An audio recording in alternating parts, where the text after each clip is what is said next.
Los Angeles is burning, again. It's a story that has become tragically familiar, a narrative etched in the city's history with the indelible mark of fire. But the events of this past week, beginning on January 7, 2025, have felt different. A brutal escalation in the ongoing battle between this sprawling metropolis and the untamable forces of nature.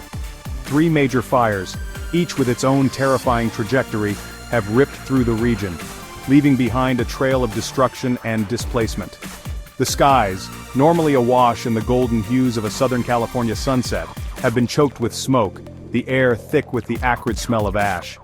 As firefighters wage a desperate battle against the flames, a city watches and waits, grappling with the immediate crisis while confronting the unsettling reality of a future increasingly defined by fire. This isn't just a story about fire though, it's about the people who call this city home, the communities torn apart by evacuation orders, the families huddled in shelters, anxiously awaiting news of their neighborhoods. It's about the businesses forced to close their doors, the livelihoods hanging in the balance. It's about the firefighters, those brave men and women who put their lives on the line to protect their city, facing down walls of flame with courage and determination. The fires that have ravaged Los Angeles this past week are a stark reminder of the power of nature and the fragility of human existence. They are a call to action, a demand for a reckoning with the factors that have brought us to this point. As the city begins the long process of rebuilding and recovery, one question looms large. What lessons will we learn from these fires, and how will we prevent such a tragedy from happening again? This is a story that is far from over.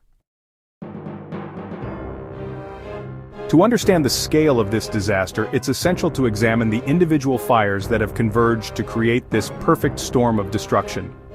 The Palisades fire, the largest and most destructive of the 3, ignited in the early hours of January 7th. Fueled by dry brush and propelled by relentless Santa Ana winds, the fire quickly spread from its point of origin in the Pacific Palisades, consuming thousands of acres in its path.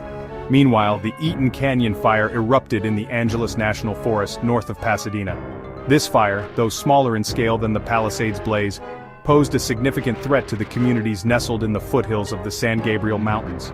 Residents in Altadena, La Canada Flint Ridge, and surrounding areas were forced to flee their homes as the fire advanced, casting an eerie orange glow over the night sky. Adding to the city's woes, the Hollywood fire broke out on Wednesday night, sending shockwaves through the entertainment capital of the world. Flames tore through the Hollywood Hills, threatening multi-million-dollar homes and iconic landmarks. The fire triggered widespread evacuations, turning the usually bustling streets of Hollywood into ghost towns. By Thursday morning, thanks to the tireless efforts of firefighters, the blaze was contained, but not before it had left its mark on the city's psyche. The impact of these fires extends far beyond the acres burned. Over 130,000 residents were forced to evacuate their homes, seeking refuge in shelters, with friends and family, or in hotels outside the fire zone. The displacement has been particularly difficult for vulnerable populations, including the elderly, disabled, and those without the financial means to relocate easily. Adding to the chaos, widespread power outages have plunged large swaths of the city into darkness. Over 400,000 homes and businesses were left without electricity, disrupting daily life and exacerbating the already stressful situation. Hospitals struggled to maintain critical services, relying on backup generators to power life-saving equipment. Schools and businesses were forced to close, bringing the city to a standstill. The restaurant industry, already reeling from the economic fallout of the pandemic, has been hit particularly hard by the fires. Many establishments have been forced to close their doors indefinitely, either due to damage from the fires themselves or the lack of power and customers. Food spoilage has been a major concern, with restaurants losing thousands of dollars worth of inventory. As the fires continue to burn, the city of Los Angeles is left to grapple with the aftermath of this latest disaster. The question on everyone's mind is, why? Why is this happening? And how can we prevent it from happening again? The answers are complex and multifaceted. Climate change, with its rising temperatures and prolonged droughts, has created a tinderbox-like environment in the hills and canyons surrounding Los Angeles.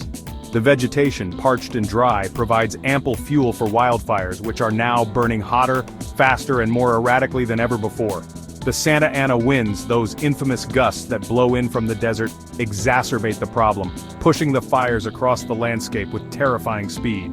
As the city continues to expand into wildland-urban interface areas, the risk of wildfires only increases, putting more homes and lives in harm's way.